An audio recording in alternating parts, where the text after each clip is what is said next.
Lakshmi media ventures और आप देख रहे हैं वॉइस टीवी खबर सबसे तेज।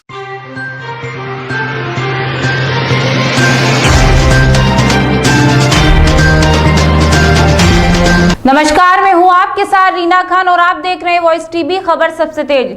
राम मंदिर निर्माण में घर घर पैसा मांगने पर शिवपाल यादव के बेटे आदित्य यादव का बड़ा बयान। फिरोजाबाद में पूर्व विधायक पार्टी के कद्दावर नेता अजीम भाई के घर पहुंच परिजनों से मिले और कहा अजीम भाई की जेल से रिहाई को पार्टी के राष्ट्रीय अध्यक्ष शिवपाल यादव हैं प्रयासरत और बताया सपा से गठबंधन को तैयार पर बीजेपी को हराने को बने विपक्ष मजबूत। वहीं आदित्य यादव किसान बिल को लेकर भी बोले, कहा खारिज कर नए सिरे से शुरू करें ये मुहिम।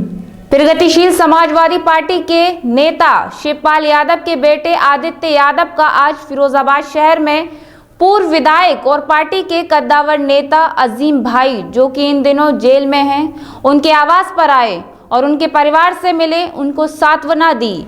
इस दौरान मीडिया से बात करते हुए आदित्य यादव ने कहा कि परिजनों को सांत्वना देने आए हैं कि पार्टी के राष्ट्रीय अध्यक्ष शिवपाल यादव अजीम भाई की रिहाई को प्रयासरत हैं। वहीं गठबंधन पर कहा कि राष्ट्रीय अध्यक्ष ने स्पष्ट किया है कि गठबंधन को सपा तैयार है पर सब एकजुट हों। उनका ऐसा मानना है जिस तरह से देश के अंदर बीजेपी विरोधी माहौल है, हम लोग पूरा प्रयास कर रहे हैं कि एक मजबूत विपक्ष बने जो कि भाजपा को हराने में कामयाब हो। वहीं किसान बिल को लेकर भी कहा कि इस पर चर्चा होनी चाहिए और खारिज करना चाहिए। अगर किसान बिल बनना है तो मेरे ख्याल से इनको खारिज करते हुए नए सिरे से मुहिम चालू हो और उसमें कमेटी होनी चाहिए सरकार की तरफ से, जिसमें क्या लाना है, किस तौर पर लाना है, वे किसानों को इसमें शामिल होना चाहिए। अगर लागू होना है तो ख़त्म कर नए सिरे से लागू किया जाना चाहिए। वहीं देश की रीढ़ की हड्डी होती है किसान। आज जो दिल्ली को घेरे बैठा है तो सरकार को इनको 1.5 साल टालने की वजह किसानों को विश्वास दिलाना चाहिए कि वह उनके साथ है। वहीं राम मंदिर निर्माण पर देश भर में इस तरह से पैसे मांगने को लेकर भी बयान जारी किया। जिस तरह से घर घर जाकर पैसा मांगा जा रहा है, कई संस्थाएं ऐसी निकल कर आएंगी जो कहीं ना कहीं मंदिर के लिए पैसा इकट्ठा नहीं करेंगी। सरकार को देखना चाहिए देश को जोड़ने का नहीं बल्कि फिर से एक बात तोड़ने का प्रयास किया जा रहा है। फिरोजाबाद से शेखर यादव की रिपोर्ट। किस तरह का आगमन हुआ है? देखिए, आज चूँकि काफ़ी समय लगभग 1 साल से ऊपर हो गया, हमारे प्रगतिशील समाजवादी पार्टी के कर्मठ नेता और पूर्व विधायक फिरोजाबाद से रहे अजीम भाई, जो कि जेल में हैं, तो उनके परिवार से मिलने आए थे और मिल के परिवार से समझने, उनको सांत्वना देने आए थे कि परेशान ना हो। हम लोग, हमारे नेता राष्ट्रीय अध्यक्ष माननीय शिवपाल सिंह जी हर प्रकार पर कोशिश कर रहे हैं कि किसी तरीके से जल्द अजीम भाई को जेल से बाहर निकाला जाए, रिहाई उनको मिले। तो उसी के सिलसिले में परिवार का हालचाल लेने हम लोग यहाँ पहुँचे थे। क्या आप 2022 में समाजवादी पार्टी से गठबंधन करेंगे या अकेले ही चुनाव लड़ेंगे? देखिए, जहाँ तक गठबंधन की बात है, राष्ट्रीय अध्यक्ष जी ने ये बात को क्लियर किया है, चाहे मीटिंगें हों या प्रेस वार्ता हों, उसमें क्लियर किया है कि हम लोग गठबंधन के लिए तैयार है। समाजवादी लोग जो हैं सब इकट्ठे हों, ये हमारा ऐसा मानना है। लेकिन जिस तरीके से देश के अंदर बीजेपी विरोधी माहौल है, विपरीत उसके माहौल बन रहा है, हम लोग पूरा प्रयास कर रहे हैं कि एक मजबूत विपक्ष बने जो कि बीजेपी को हराने में इस बार कामयाब है। सरकार द्वारा किसान बिल को लेकर 1.5 साल के लिए आगे बढ़ाने के किसान को प्रस्ताव दिया है, किस नजरिए से देखते हैं आप? देखिए, बढ़ाने की बात नहीं, इसके ऊपर चर्चा होनी चाहिए, इनको खारिज करना चाहिए।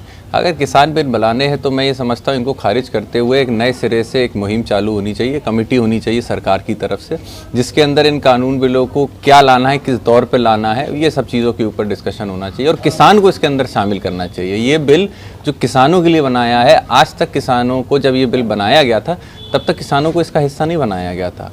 तो मैं समझता हूँ अगर इनको आपको लागू करना है, ये फिर वही टालने वाली बात है। मैं समझता हूँ अगर इसको सिरे से ख़त्म किया जाए, खारिज किया जाए और उसके बाद फिर एक नए सिरे से इसको चालू किया जाए, क्योंकि हमारे इस देश की रीढ़ की हड्डी किसान है। हर घर, चाहे वो बड़े से बड़ा घर हो, चाहे वो छोटे से किसान का भी घर हो, अनाज जो है वो किसान ही पैदा करता है, वही घर घर तक रोटी पहुँचाता है।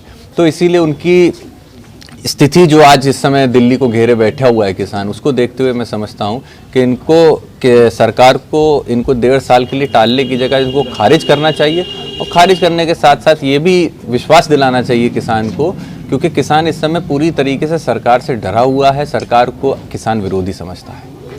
राम मंदिर को लेकर घर घर जाकर रुपए मांगे जा रहे हैं, आपको नहीं लगता कि अन्य पार्टियों को भी इसमें शामिल होना चाहिए?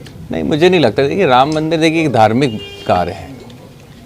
राम के लिए मैं नहीं समझता मंदिर बनाने के लिए देश भर के अंदर इस तरीके से पैसे मांगने की ज़रूरत है। राम मंदिर के लिए बहुत बड़ी कमेटी है, उसके पास पहले से ही इतने फंड्स हैं, और मौजूदा जो मुख्यमंत्री जी हैं उन्होंने कहा था कि हम लोग तो पूरी तरफ से प्रयास करेंगे ही।